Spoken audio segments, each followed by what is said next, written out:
સાવલી પાસેથી પસાર થતી મહીસાગર નદીમાં 20 વર્ષીય યુવક તણાયો। વડોદરાના સાવલી પંથકનું લાંછનપુરા જે મહીસાગર નદીના કાંઠે આવેલું પિકનિક સ્પોટ ગણાય છે, ત્યાં આજે એક કરુણ ઘટના ઘટી છે।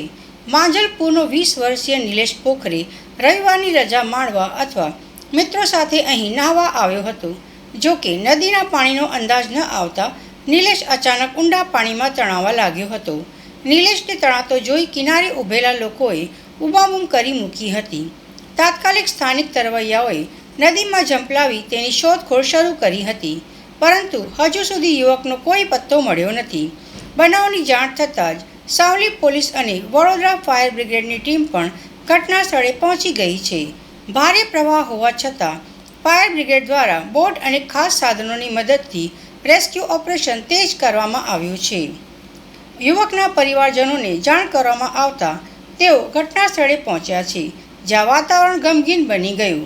મહીસાગર નદીના જોખમી વહેણમાં અવારનવાર આવી ઘટનાઓ બનતી હોવા છતાં સહેલાણીઓએ જીવના જોખમે નાહવા પડતા હોય છે।